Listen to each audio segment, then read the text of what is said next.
जय हिंद फ्रेंड, स्वागत है आप सभी का राघवन जीएस क्लासेस में। तो आज हम लोगों का जो वीडियो है वो है जीएस एपिसोड थर्ड। ठीक है, फर्स्ट और सेकंड जो है इसी चैनल पर राघवन जीएस क्लासेस पर उपलब्ध है। अगर आपने वो वीडियो नहीं देखा है तो कृपया करके आप जाकर उस वीडियो को देख ले, समझ ले।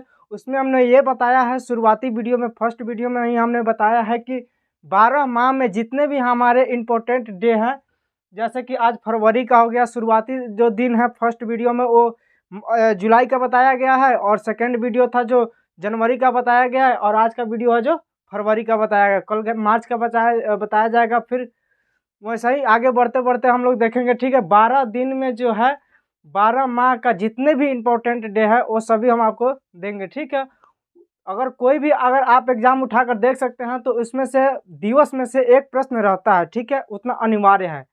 और ये जितने भी आपको प्रश्न दिखाई दे रहा है ये सभी बहुत महत्वपूर्ण है परीक्षा की दृष्टि से। तो कृपया आप इसे याद कर सकते हैं, और याद करना भी है। अगर आप चाहें तो इसे नोट्स भी बना सकते हैं। नोट्स बनाने के 3 फायदे हम पहले ही वीडियो में बता चुके हैं कि पहला तो आपने वीडियो देख लिया, उसके बाद नोट्स बनाया, उस समय आपने लिखा, वो भी याद हो गया। और तीसरी बात ये है कि अगर आपने उसे फिर दोबारा पढ़ लिया तो 3 बार आपको याद हो जाएगा। ठीक है, तो आशा करते हैं कि आपको समझ में बातें आ रही होगी। तो आइए आगे बढ़ते हैं, पहले पढ़ लेते हैं, उसके बाद में देखेंगे। ठीक है, तो आइए पढ़ते हैं। ठीक, तो पहला जो प्रश्न है हमारा, शक संवत की शुरुआत कब हुआ था? शक संवत की शुरुआत कब हुआ था? तो 78 ईस्वी में शक संवत की शुरुआत हुआ था। ठीक है, 78 ईस्वी में जो है हमारे शक संवत की शुरुआती हुई थी।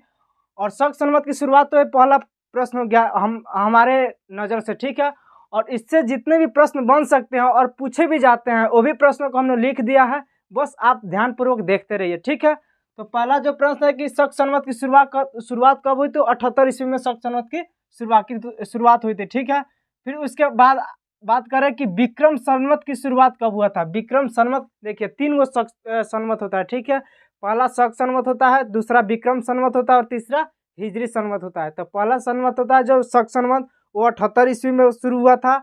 दूसरा है विक्रम संवत जो कि 58 ईस्वी में शुरू हुआ था, ईसा पूर्व में शुरू हुआ था। और तीसरा जो है हिजरी संवत जो कि 622 ईस्वी में शुरू हुआ था पैगंबर मोहम्मद हजरत साहब के द्वारा। ठीक है, तो बता दें कि शक संवत की शुरुआती 78 ईसा पूर्व में ईस्वी में हुआ था। विक्रम संवत की शुरुआती जो है 58 ईसा पूर्व में हुआ था, और हिजरी संवत की शुरुआती जो है 622 ईसा पूर्व में हुआ था। ठीक है, आगे बात करें कि अगला प्रश्न जो हमारे पानीपत का प्रथम युद्ध कब हुआ था। ठीक है, देखिए बाबर द्वारा 4 युद्ध लड़े गए थे, और चारों युद्ध बहुत महत्वपूर्ण है। अगर कोई भी एग्जाम में उठाकर देख सकते हैं, बीपीएससी हो या यूपीएससी हो या एसएससी हो या रेलवे हो, सबसे ज़्यादातर प्रश्न ये सब पूछे जाते हैं हमारे बिहार दरोगा के लिए। ठीक है, बिहार दरोगा के लिए रामबाण साबित होने वाला है ये सब प्रश्न।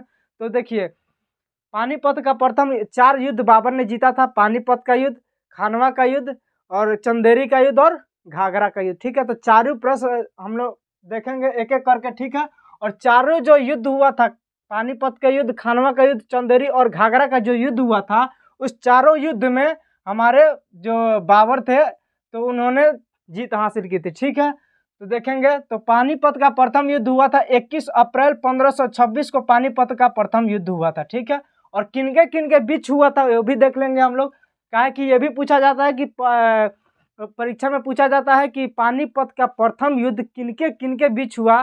तो यहाँ पर प्रश्न देख लेंगे, तो बाबर और इब्राहिम लोदी के बीच पानीपत का प्रथम युद्ध हुआ। ठीक है, 21 अप्रैल 1526 को जो पानीपत का प्रथम युद्ध हुआ बाबर और इब्राहिम लोदी के बीच हुआ। फिर दूसरा जो युद्ध लड़ा बाबर ने, पहला तो है पानीपत का युद्ध, दूसरा है आपका खानवा का युद्ध।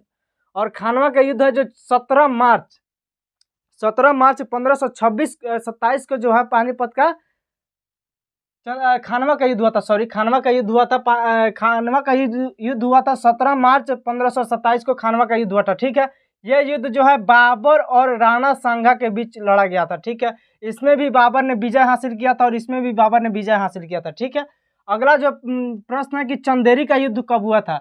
दो तो युद्ध जीत गया 1526 में और 1527 में। ठीक है, फिर बाबर ने चंदेरी का युद्ध लड़ा, वो 1528 में। 29 मार्च 1528 में चंदेरी का युद्ध बाबर ने लड़ा, और बाबर और मेदिनी राय के बीच जो है चंदेरी का युद्ध हुआ, जिसमें बाबर फिर से विजयी रहा। ठीक, और लास्ट जो युद्ध है जो बाबर द्वारा लड़ा गया था वो है घाघरा का युद्ध। घाघरा का युद्ध जो है 6 मई 1529 को जो है घाघरा का युद्ध लड़ा गया था। घाघरा का युद्ध जो है बाबर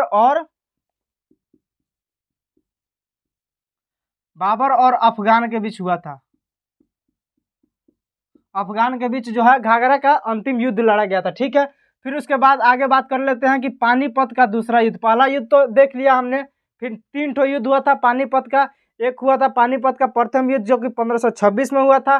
फिर हुआ था पानीपत का दूसरा युद्ध 1556 में हुआ था। और तीसरा जो युद्ध है 1761 में लड़ा गया था। तो सभी को हमने एक एक करके देख लेंगे। तो पहला देख लिया कि पानीपत का प्रथम युद्ध कब हुआ था, 21 अप्रैल 1526 को बाबर और इब्राहिम लोदी के बीच। ठीक है, फिर पानीपत के अगर दूसरे युद्ध की बात करें तो 5 नवंबर 1556 को पानीपत का दूसरा युद्ध हुआ था। यह युद्ध अकबर और हेमू के बीच लड़ा गया था। ठीक है, पानीपत का जो दूसरा युद्ध है वो है 5 नवंबर 1556 को लड़ा गया था अकबर और हेमू के बीच, जिसमें अकबर विजयी रहा। ठीक, पानीपत का प्रथम और दूसरा देख लिया। और फिर तीसरा देख लेंगे। जो तीसरा जो युद्ध था 14 जनवरी 1761 को लड़ा गया था। 14 जनवरी 1761 को पानीपत का तृतीय युद्ध लड़ा गया था। और यह देख लेंगे कि किनके मध्य लड़ा गया था। तो पानीपत की अगर तृतीय युद्ध की बात करें तो अहमद शाह अब्दाली और मराठों के बीच जो है पानीपत का तीसरा युद्ध हुआ था, जो कि 14 जनवरी 1761 को लड़ा गया था। देखिए फिर से देख लेते हैं। 4 युद्ध हुआ था।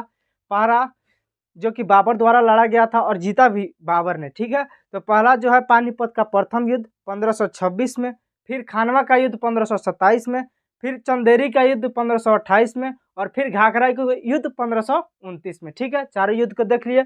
फिर पानीपत का दूसरा युद्ध की बात करें तो पानीपत का दूसरा युद्ध 1556 में हुआ था और पानीपत का तीसरा युद्ध 1761 में हुआ था। ठीक है, अब आगे बात करें क्वेश्चन की, तो सतीश धवन अंतरिक्ष केंद्र कहाँ स्थित है?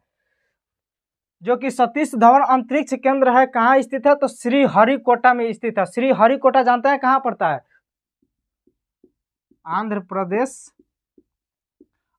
में पड़ता है श्रीहरिकोटा। ठीक है, और जब एक देख लिए कि सतीश धवन अंतरिक्ष केंद्र कहाँ स्थित है, तो श्रीहरिकोटा में स्थित है। और इससे जितने भी प्रश्न बन सकते हैं और पूछे भी जाते हैं वो भी हम लोग देख लेंगे। तो विक्रम साराभाई अंतरिक्ष अनुसंधान केंद्र कहाँ स्थित है, तो तिरुवनंतपुरम में हुए। तिरुवनंतपुरम या त्रिवेंद्रम भी कह सकते हैं। त्रिवेंद्रम भी कह सकते हैं। ठीक है, तो विक्रम साराभाई अंतरिक्ष अनुसंधान केंद्र कहाँ है, तो त्रिवेंद्रम या तिरुवनंतपुरम है, जो कि केरल की राजधानी है। ठीक है, फिर आगे बात करें कि इसरो का मुख्यालय कहाँ है, तो इसरो का मुख्यालय जो बेंगलुरु में है, उसकी स्थापना जो 1969 को हुआ था। ठीक, इसरो की स्थापना 1969 में बेंगलुरु में हुआ था। ठीक है, आगे बात करते हैं डीआरडीओ का मुख्यालय कहाँ स्थित है, तो दिल्ली में हुआ था। डीआरडीओ की स्थापना कब हुआ था, तो 1958 में डीआरडीओ की स्थापना हुआ था और 1969 में इसरो की स्थापना हुआ था। ठीक है, फिर आगे बात करते हैं, अगला प्रश्न की ओर बढ़ते हैं। तो प्रथम भारतीय उपग्रह आर्यभट्ट पूछा जाता है, बहुत बार पूछा गया प्रश्न है कि भारत का प्रथम उपग्रह कौन है, तो वो है आर्यभट्ट। भारत का प्रथम उपग्रह आर्यभट्ट कब भेजा गया था, तो 21 अप्रैल 1975 को भेजा गया था। ठीक है, और इसरो द्वारा लॉन्च किया गया था। भारत का प्रथम उपग्रह की बात करें तो आर्यभट्ट भास्कर है। ठीक है, भास्कर है।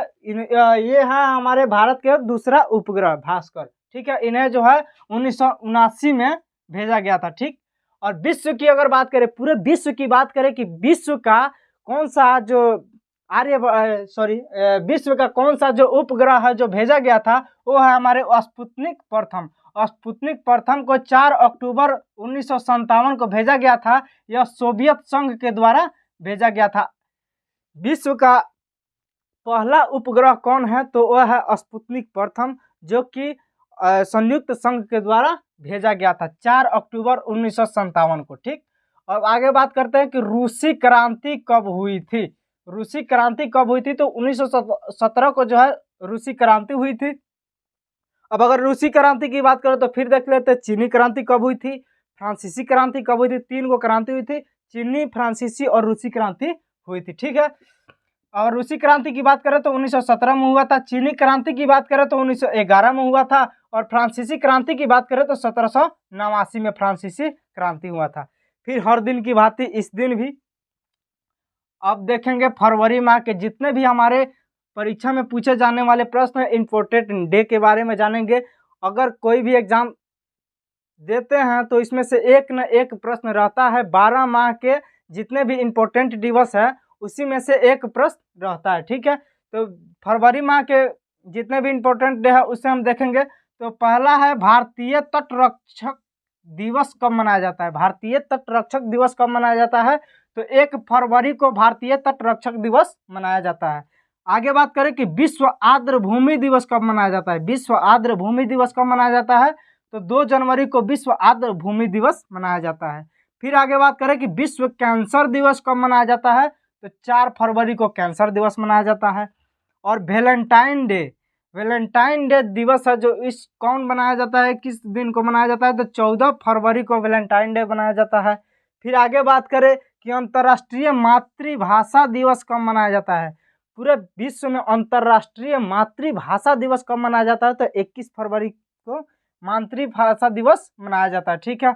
और लास्ट जो प्रश्न है हमारा कि राष्ट्रीय विज्ञान दिवस कब मनाया जाता है, तो 28 फरवरी को विज्ञान दिवस मनाया जाता है, ठीक है।